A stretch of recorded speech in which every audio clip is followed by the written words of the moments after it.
బంగారం వెండి ధరలు భారీగా పడిపోతున్నాయి. రికార్డు స్థాయి నుంచి క్రమంగా పాతాళానికి ధరలు పడిపోతున్నాయి. కేంద్ర బడ్జెట్ ప్రకటన తర్వాత డౌన్ఫాల్ స్టార్ట్ అయింది. 2 రోజుల వ్యవధిలోనే దాదాపు 1,00,000కు పైగా కిలో వెండి ధర పడిపోయింది. ప్రస్తుతం మార్కెట్లో కిలో వెండి ధర 3 లక్షల రూపాయలుగా ఉంది. ఇక బంగారం ధరలు కూడా దిగొస్తున్నాయి. 4 రోజుల్లోనే దాదాపు 40,000 రూపాయలు బంగారం ధరలు పడిపోయాయి. పెరుగుతున్న ధరలను చూసి భారీగా ఇన్వెస్ట్ చేసి చేతులు కాల్చుకుంటున్నటువంటి పరిస్థితి ఉంది. జనం అప్పులు చేసి లోన్లు తీసి బంగారం వెండి కొన్నటువంటి పరిస్థితి కొంతమంది చేశారు. వరుసగా పడిపోతూ ఉండడంతో లబోదిబోమంటున్నారు ఇన్వెస్టర్లు. దీనిపై మరిన్ని అప్డేట్స్ మా కరెస్పాండెంట్ సతీష్ అందిస్తారు. సతీష్, అప్పులు చేసి మరి బంగారం ధర పెరిగిపోతుంది కదా అని, ఇన్వెస్ట్మెంట్ రూపంలో ఉంటుంది కదా అని కొన్నటువంటి పరిస్థితి దాదాపుగా 40,000 రూపాయల వరకు, ఇటు బంగారం విషయంలో వెండి విషయంలో దాదాపుగా 1,00,000 రూపాయల వరకు కూడా పడిపోయినటువంటి పరిస్థితి. ఆగుతుందా లేకపోతే ఇంకా అధపాతాళానికి వెళుతుందా అనేది కూడా ఒక మాట. కానీ అనలిస్టులు చెప్తున్నది ఏంటంటే తస్మాత్ జాగ్రత్త అనేది అయితే క్లారిటీగా చెప్తున్నటువంటి పరిస్థితి. కానీ ఈ ధరలు పడిపోవడం అనేది ఏ స్థాయికి వెళ్ళి ఆగుతుందనేది ప్రధాన ప్రశ్న. అప్డేట్స్ ఏంటి, అనలిస్టులు ఏం చెప్తున్నారు?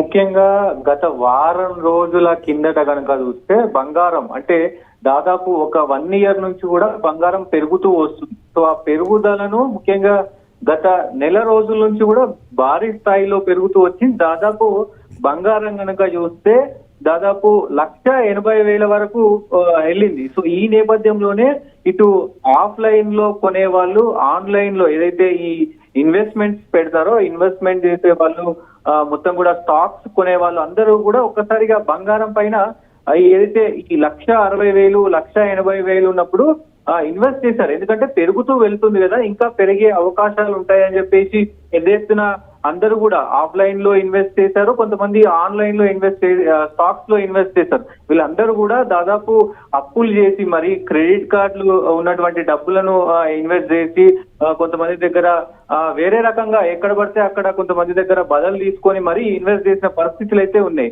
సో ఒక్కసారిగా ఈ వెళ్తున్న అంటే బంగారం రేటు పైకి వెళ్తుంది. దాంతో పాటుగా ఈ వెండి ధర కూడా దాదాపు గతంలో ఎప్పుడు చూసినా మనం దాదాపు ఒక 6 నెలలు 3 నెలల కింద చూస్తే కనుక ముఖ్యంగా బంగారం కంటే ఎప్పుడు ఒక 10,000, 5,000 తక్కువగా ఉండేది. కానీ ఈ మధ్య కాలంలో ఈ 3 నెలల నుంచి కనుక చూస్తే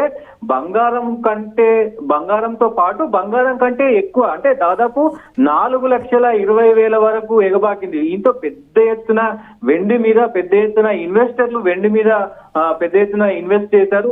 ఏదైతే ఈ ఆన్లైన్ ఇన్వెస్ట్మెంట్ కావచ్చు, ఆఫ్లైన్ ఇన్వెస్ట్మెంట్స్ కావచ్చు, స్టాక్స్ పెద్ద ఎత్తున కొనుగోలు చేసిరు. అన్ని రకాలుగా ఎక్కడ డబ్బు వీలైతే అక్కడ తీసుకొచ్చి క్రెడిట్ కార్డులు కావచ్చు, లోన్స్ కావచ్చు, ఇవన్నీ కూడా ఇతరత్ర అన్ని విషయాల్లో కూడా డబ్బులు తీసుకొచ్చి ఇన్వెస్ట్మెంట్ చేసిన పరిస్థితులు ఉన్నాయి. సో దాదాపు ఒక 2-3 రోజులు అలా పైకి వెళ్ళిన ఏదైతే ఈ మార్కెట్ ఉందో ఒక్కసారిగా హఠాత్తుగా కిందికి ఈ ప్రస్తుతం ఈ 4 రోజుల్లో చూస్తే గనక దాదాపు వెండి ధర గత కొద్ది రోజుల్లోనే అంటే రికార్డు స్థాయి నుంచి సుమారు 1,54,000 పడిపోయింది.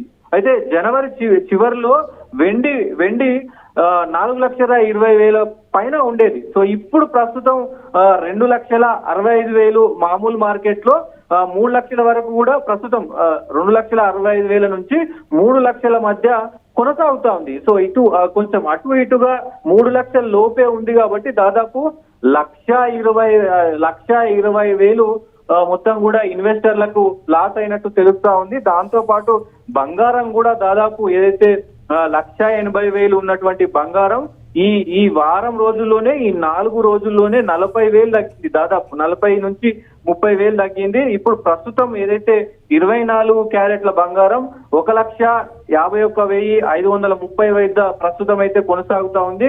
సో అలాగే 22 క్యారెట్స్ కూడా 1,38,900. సతీష్, కొన్ని సంఘటనలు మనం చూసాం. బ్యాంకు నుంచి లోన్లు తీసుకోవడం కావచ్చు, విదేశాల్లో స్థిరపడినటువంటి ఎన్ఆర్ఐలు భారత్కు డబ్బు పంపించి కూడా దీనికి సంబంధించి విపరీతంగా గోల్డ్ కొన్నటువంటి పరిస్థితి ఉంది లక్షల్లో. దీనికి సంబంధించి ఏంటి, ఏ విధంగా చూడాలంటారు? డాలర్లో ఉన్నా బాగుండేది, అనవసరంగా భారత్కు పంపించి బంగారం రూపంలోకి మార్చామనేటువంటి మాట కూడా వాళ్ళలో బాధ వ్యక్తమవుతున్నటువంటి పరిస్థితి. పర్టికులర్గా ఎన్ఆర్ఎల్ విషయానికి సంబంధించి కావచ్చు, లేకపోతే ఇతరతర స్టాక్ మార్కెట్ డౌన్ఫాల్కి సంబంధించి కావచ్చు. ఇప్పుడప్పుడే కోలుకోదు అనేటువంటి మాట, మండే సెంటిమెంట్ అనేది బాగా వర్కౌట్ అవుతుంది, అది వీక్ అంతా కూడా ట్రెండ్ అయ్యేటువంటి ఛాన్సెస్ ఉన్నాయి స్టాక్ మార్కెట్లో అని కూడా చెప్తూ ఉన్నటువంటి సిచ్యువేషన్. ఈ డౌన్ఫాల్ ట్రెండ్ అనేది ఎప్పటి వరకు వెళ్ళాగుతుందంటే దానికి ఏం చెప్తున్నారు ఎక్స్పర్ట్స్? ముఖ్యంగా ఈ ఇన్వెస్ట్మెంట్ సంబంధించి ముఖ్యంగా పెరుగుతున్న ధరలను చూసి ఒక్కసారిగా ఇన్వెస్టర్లు అంతా కూడా ఇన్వెస్ట్ చేశారు. అదే చెప్తున్నాను, ముఖ్యంగా డబ్బు ఎక్కడ వీలైతే అక్కడ విదేశాల నుంచి కొంతమంది పంపించుకున్నారు.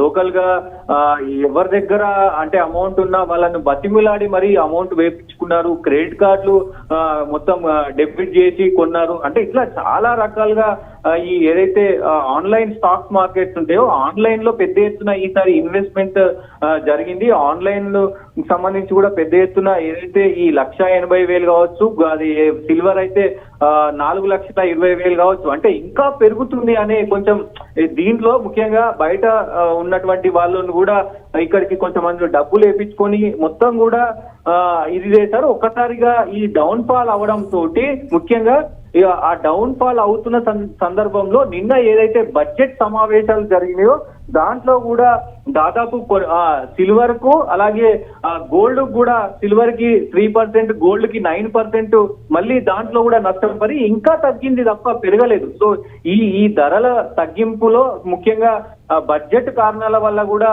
కొంచెం తగ్గింది. కాబట్టి మొత్తం ఇన్వెస్టర్లంతా కూడా ఆఫ్లైన్ ఇన్వెస్టర్స్ అలాగే స్టాక్స్ లో ఇన్వెస్ట్ చేసే వాళ్ళు, ఆన్లైన్ లో ఇన్వెస్ట్ చేసే వాళ్ళు, వీళ్ళంతా కూడా ఒక్కసారిగా ఏం చెయ్యలేని పరిస్థితుల్లో ఉన్నారు. ఒక్కొక్కరు ఫర్ సపోజ్ ఒక్కొక్కరు కనుక చూస్తే 10 లక్షలు 20 లక్షలు అప్పు చేసి మరి కొన్న పరిస్థితులు ఉన్నాయి. ప్రస్తుతం వాళ్ళకి ప్రాఫిట్ కనుక చూస్తే లాస్ లో 6 లక్షలు ఉన్నాయి. అంటే 10 లక్షలకు కొన్నటువంటి ఏదైతే బంగారం కావచ్చు సిల్వర్ కావచ్చు ఉందో దాదాపు ఒక్కసారిగా పడిపోవడంతో 4 లక్షలకే ప్రస్తుతం దాని రేట్ ఉంది. సో ఒక్కసారిగా 6-7 లక్షలు మోసపోవడంతో అంటే నష్టపోవడంతో ఏం చేయని పరిస్థితుల్లో ప్రస్తుతం జనాలు అయితే ఉన్నారు. ప్రజలంతా కూడా ఇన్వెస్టర్స్ అంతా కూడా ఒకవైపు ఆందోళనకరంగా ఉన్నారు. ఇప్పుడు పరిస్థితుల ప్రభావం, ఎందుకంటే నిన్న అంతర్జాతీయ మార్కెట్ అంతా కూడా బంద్ ఉంది. ఈ రోజు అంతర్జాతీయ మార్కెట్ ఓపెన్ ఉంది. అయినప్పటికీ కూడా తగ్గడం తప్ప పెరిగిన దాఖలాలు కనబడతలేవు. కాబట్టి మరి ఇన్వెస్టర్స్ ఇటు నిపుణులు కూడా ఇప్పుడు పరిస్థితుల ప్రకారం ఇప్పుడు ఉన్నటువంటి పరిస్థితుల ప్రకారం మేము ఏమీ చెప్పలేని పరిస్థితిలో ఉన్నాము.